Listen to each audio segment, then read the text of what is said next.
የብዙዎቻችሁ ስጋትና ጭንቀት ሮማን ካወቀች ይበላሽባቸዋል። ጽናትና ግርማ ማሸነፍ አለባቸው ነው የኔ ደግሞ ስጋት። ቤተሰቦቼ ጽናትና ግርማ ቤት ውስጥ ሆነው ማውራት የለባቸውም። ጽናትና ግርማ ቤት ውስጥ ሆነው ልጄ አባቴ ሲባባሉ በጣም ነው የምፈራው። ምክንያቱም የሆነ ካሜራ አስቀምጣ ወይ የሆነ የድምጽ ማዳመጫ ነገር አስቀምጣ የምትሰማቸው ነው የሚመስለኝ። ምክንያቱም አሁን ላይ ግብ ላይ ደርሰዋል።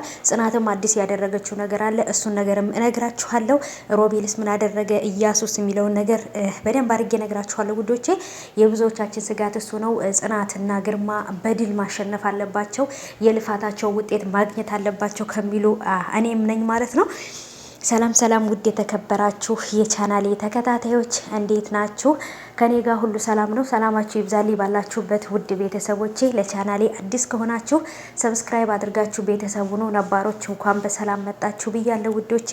ዛሬም ደግሞ እንግዲህ እቃዎችን እያጣጠብኩኝ ስራዬን እየሰራው ነው ብዙ ጊዜ የምመጣላችሁ ማለት ነው።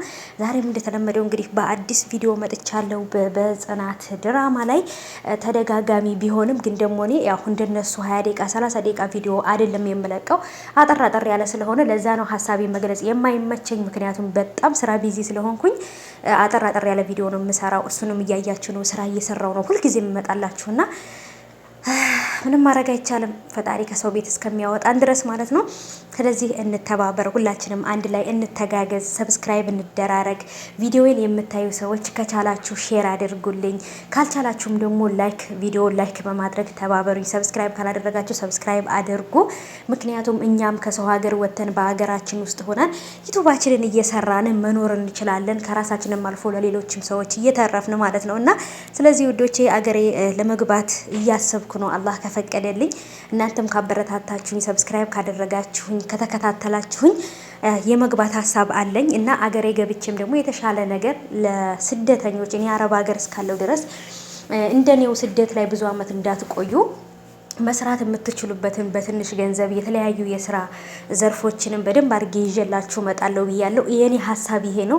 ዋናው ነገር ደግሞ ሰው ያስባል፣ ፈጣሪ ደግሞ ይፈጽማል። እሱ ፈጣሪ ያሰብነውን ያሳካልን እና ስለዚህ ውዶቼ እንግዲህ ጸሎት አድርጉልኝ። ለእናንተም እንግዲህ ጸሎትም ዱዓ የማደርግላችኋለሁ ውዶቼ። አላህ ያሰባችሁትን አሳክቶላችሁ በሀገራችሁ የምትገቡ አገራችን ገብተን በሰላም በፍቅር በደስታ የምንኖር ያድርገን ያ ረብ ኢንሻአላህ።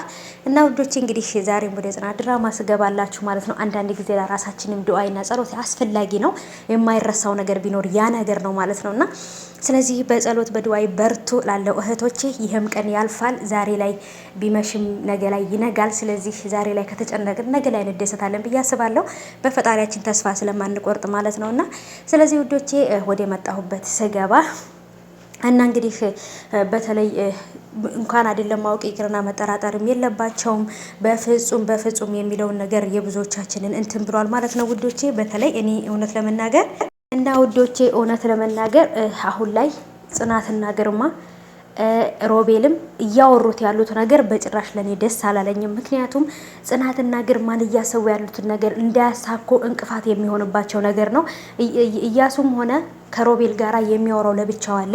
እዚህ ጋር ሮቤል ለጽናትም ጓደኛዋ ነው፣ ለእያሱም ጓደኛ ነው። ስለዚህ ሮቤል ለማንኛው ትክክለኛ ነገር የሚሰራ ይመስላችኋል? ለውሸታሙ እያሱ፣ ለአጭበርባሪው እያሱ፣ ለነፍሰ በላ ለሆነው እያሱ እውነትን ደብቆ እውነትን አድበስብሶ አጥፍቷት ለውሸት ለያሱ አብሮ አደጌ ጓደኛዬ በሚል ምክንያት ለሱ የሚያደላ ነው የሚመስላችሁ? ወይንስ ደግሞ ሮቤልን እንዳያችሁት እንዳኳሃኑና እንዳካሄዱና ወይንም እንደ ገጽታው እንደተረዳችሁት ሮቤል ለእውነትና ለእውነት ብቻ ለጽናትና ለግርማ በታማኝነት የሚሰራ ነው የሚመስላችሁ? ለምን በጣም የጠረጠርኩት ነገር ምንድነው፣ እሱ ወንድሜ ነው፣ አብሮ አደጌ ነው፣ ከጠላቶቹ ጋር ሁኜ እንዳልጎዳው ቃል ገብቼለታለሁ፣ እሱንም መጉዳት አልፈልግም እያለ የማይሆን ነገር ያልተጻፈ እያነበበ ነበር። ይሄ መጉዳት አለመጉዳት ሳይሆን እውነትን መጋፈጥ ነው። የራሳቸውን የሆነውን ሀቃቸውን ንብረታቸውን ነው ጽናትና ግርማ ሊያስመልሱ እየሞከሩ ያሉት። ሮማን ደግሞ በእንቅልፏም ሆነ በእውኗም ሆነ ተኝታም ሆነ ቁማ የምትቃዠው የሰው ደም፣ የሰው ሀቅ፣ የሰው ላብ ስላለባት ነው። ስለዚህ ጽናትና ግርማ ይሳካላቸዋል። መጨረሻም ላይ ደግሞ እነሱ አሸናፊ ሆነው የሚፈልጉትን ነገር አሳክተው በደስታ ይኖራሉ ብዬ አስባለሁ። ምክንያቱም ማንም ቢሆን በማንም ደስታ ላይ ሊረማመድ አይችልም። ለጊዜው ሊሆን ይችላል እንጂ መጨረሻው ግን አያምርም ማለት ነው ውዶቼ። ምክንያቱም ማንም ቢሆን በማንም ላብ ላይ ሰው ሆናለሁ ማለት በጭራሽ የማይታሰብ ነገርና በፍጹም ሊሆን የማይችል ነገር ነው። ስለዚህ ሮማንም አሁን ላይ በቃ አብጃለሁ ብላ ራሷን በራሷ አሳምናለች ማለት ይቻላል። ምክንያቱም ይህን ነገር እየሆነች ያለችው የቃዠች ደማየው እንደዚህ ሆነች፣ ጽናት አለፈች፣ ጽናት ገባች የምትለው ይህን ነገር ጽናትና ግርማ ያደረጉት በሁሉም ሰው ቤተሰብ ላይ ሮቤልም፣ እያሱም ሁሉም ሰው አበደች ብሎ እንዲያስብ ነው። ይህን ነገር ግን ለሮቤል አልነገሩትም። ስለዚህ ሁሉንም ነገር ለሮቤል መናገር የለባቸውም ጽናትና ግርማ። የሚያስቡት ነገር ያለዛ አይሳካም። አሁንም ድንገት ብሌንም ልትመጣ ትችላለች። ብሌንም ይሄን ነገር ማወቅ የለባትም። ምክንያቱም ምንም ብትሆን እናቷ ናት፣ ምንም ቢሆን ወንድሟ ነው። ስለዚህ የሆነ ነገር ላይ ወደ እነሱ ልታደላ ትችላለች። ከዚህ በኋላ የሚያደርጉትን ነገር ሮቤል የተወሰነውን ፓርት ነው ማወቅ ያለበት እንጂ ሁሉንም ነገር ማወቅ የለበትም። ምክንያቱም እንዲሁም እኔ ሙሉ ለሙሉ ራሱ ማለት ነው ለሮቤል ባይነግሩትና ጽናትና ግርማ ብቻ እንደ በፊቱ ምንም ነገር እንዳልተዋወቀ ሰው ሆነው እንደ በፊቱ ቢቀጥሉ ሀሳባቸው አላማቸው ይሳካል ብዬ አስባለሁ። አሁንም አይሳካም ሳይሆን ሮቤል በማወቁ በጣም ነው የከፋኝ። ሮማንም እንግዲህ አሁንም ልክ እነሱ እያሰቡት እንዳሉት የእውነት አብዳ ማየት ነው የምፈልገው። ሮማን እስር ቤት አይገባትም፣ ይቅርታም አይገባትም።